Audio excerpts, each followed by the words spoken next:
G'day, my name's Greg. I'm a volunteer instructor at a local all breeds dog obedience club on the east coast of Australia. As I help people working with their dogs, I often get asked by my students certain questions, and it's so common, these questions, that I thought I'd make some short videos to answer them, and this is the second in that series. So the question I want to address today is, firstly, how do I talk to my dog and what tone of voice do I use? Your pup is not born being able to speak English or whatever language is natural to you to communicate with your dog. Dogs have the ability to learn any language, by the way, just like kids.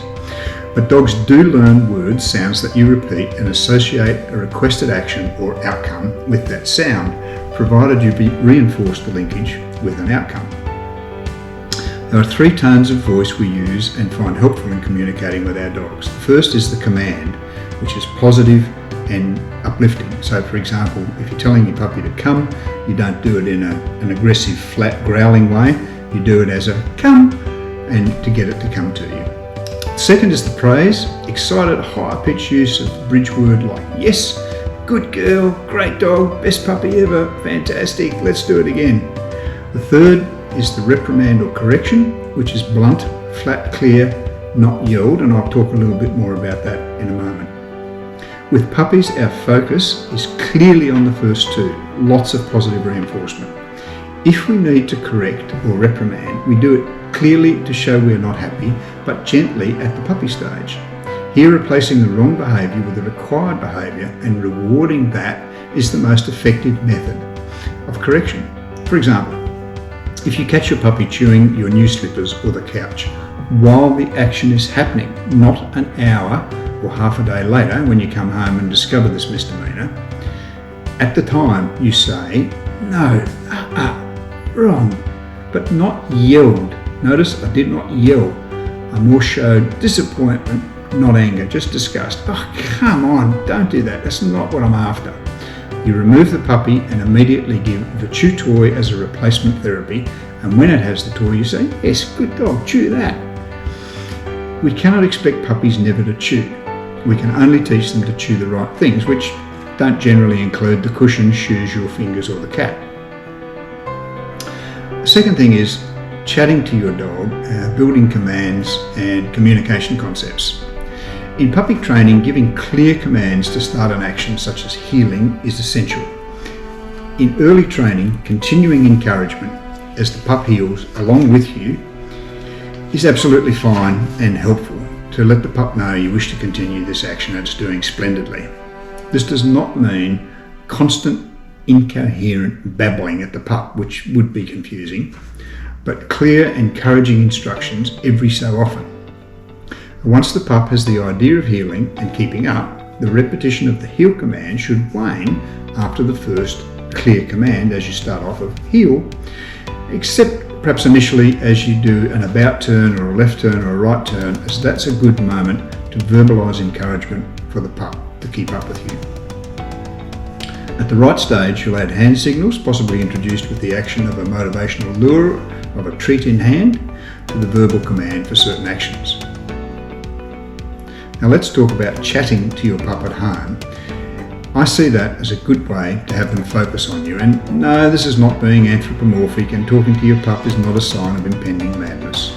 Of course, when the pup is resting, you avoid this. But when they are with you and watching, which they usually are as dinner time approaches, then repeating certain words and even short phrases is natural for us, and not only keeps the pup's attention, but can also teach them certain new words. Most pups learn, do you want dinner? Are you ready for bickies? Very quickly, because of course it's followed by the great reward. So, how can you use this as a training tool? Well, for example, if your pup picks up a favourite toy, then you naming the toy with, have you got Chewy? Will lead to a future command such as, where is Chewy? Or find Chewy, an informal start to the search and find work. And by the way, puppies just love this when they get the idea that they'll be rewarded. So if you reward the pup for finding the toy with your excitement and praise, and even exchanging the toy for a reward, either a treat, praise and a pat or a game of tug, and then returning the toy to the pup, this becomes a great game. You can add to this with Bring Me Chewy, an easy informal start to the fetch command as you transition through Fetch Chewy, or simply fetch when you toss the toy a couple of metres away. The next question that I want to address are some common mistakes that I think people should think about before they go to training and avoid them when they come to learn to train a pup at a club or with a personal trainer. Some people sometimes think, hey, I went to dog training club for a few weeks and my dog is still crazy.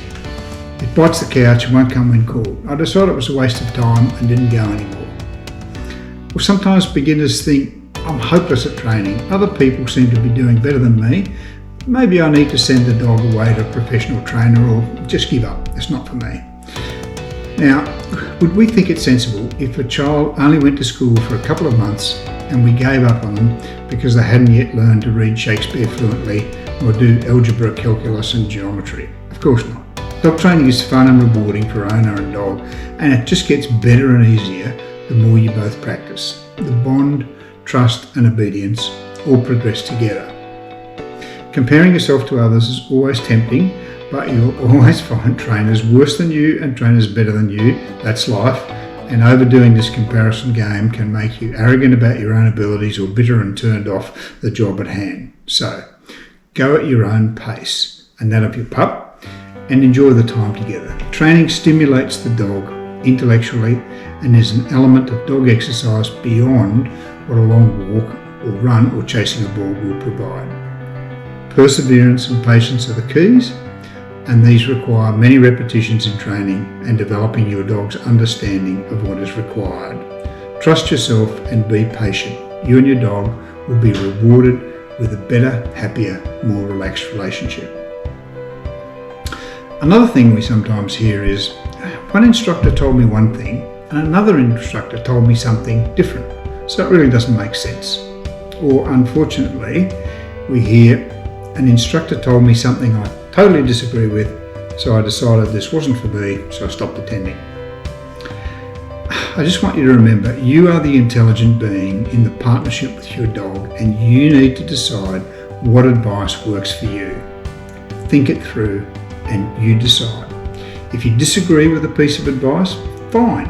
Whether you read it in a book, saw it on YouTube, or experienced it at a dog obedience club firsthand or from a trainer, okay.